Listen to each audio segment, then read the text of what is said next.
在历史的悠悠长河中，有多少帝王将相千古留名，但是陪伴在他们身边的女人更是上演了一个又一个传奇故事。有一位女子，她家世显赫，宠盛一生，有人描绘她温柔贤淑，是后宫中与世无争的白莲花，也有人描绘她心狠手辣，是无所不用其极的毒妇。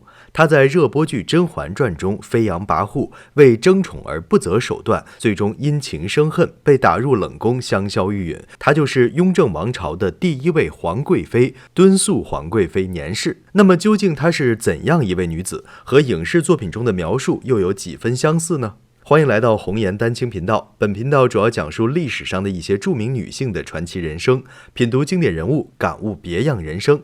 本集主讲人为您带来敦肃皇贵妃年氏的故事。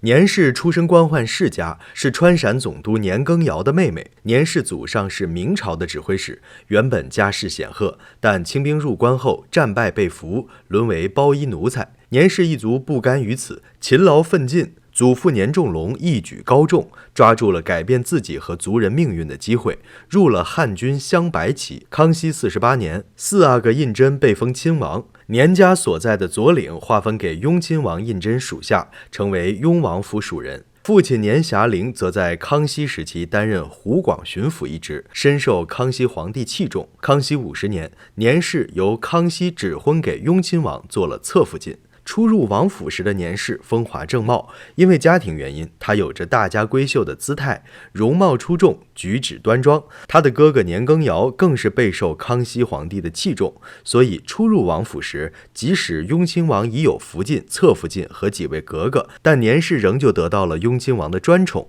在很多影视作品中，年氏能够得到圣宠，和她的哥哥年羹尧有着很大的关系。因为他的哥哥位高权重，所以雍正帝自然会高看他一眼。但事实并非如此，因为在年氏初入王府时，他的哥哥年羹尧还并未有什么成就，而早在雍正成为皇帝之前，年氏就已经为他生下了3个孩子。更值得一提的是，年氏入府之后，府内其他女子再未有过生育。即便是顺治皇帝最爱的董鄂妃，也只为顺治帝生下了他14子中的其中1子。由此可见，雍正帝对年氏的宠爱可以称得上是擅房专宠。历史上的年氏不像影视剧中描绘的那样蛮横无理、骄奢跋扈，而是彬彬有礼、待人宽厚。他有才有颜，不仅可以和雍亲王花前月下、赏月对诗，更能在王爷愁眉不展之际为他出谋划策，深得雍亲王胤禛宠爱。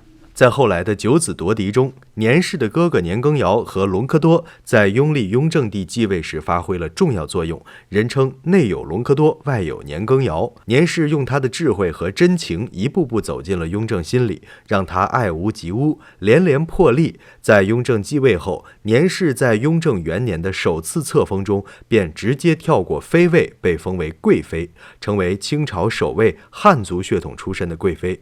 年氏一族也被抬入镶黄旗。不仅如此，她在后宫的地位也仅次于皇后乌拉那拉氏，享受着皇后一般的礼遇，接受王妃命妇行礼。对于年妃来说，丈夫对自己宠爱有加，哥哥一直屡立战功，应该是帝王后宫女人的天花板了。但是后来雍正和年羹尧都发生了变化，一个当上了皇帝，另一个成为了大将军，一个皇权在握，一个军权独揽，这在历朝历代来说都会引发很大的灾祸，物极必反，盛极必衰。所以尽管享受着这样的盛宠，年妃也并没有像电视剧所演的那样骄横跋扈，反而愈加小心翼翼。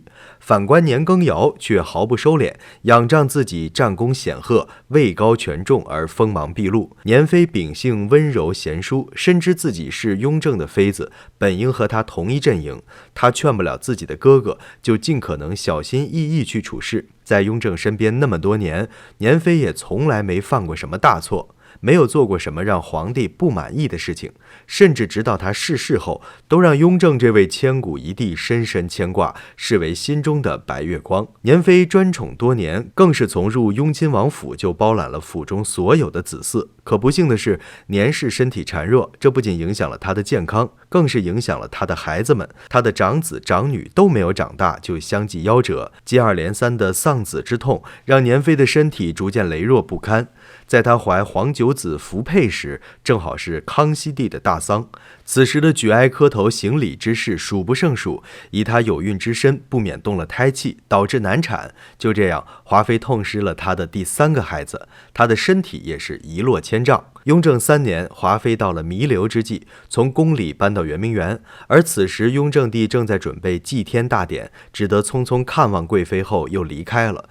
与此同时，他给礼部下了一道圣谕，晋封贵妃年氏为皇贵妃，这已经是除皇后之外的最高位分了。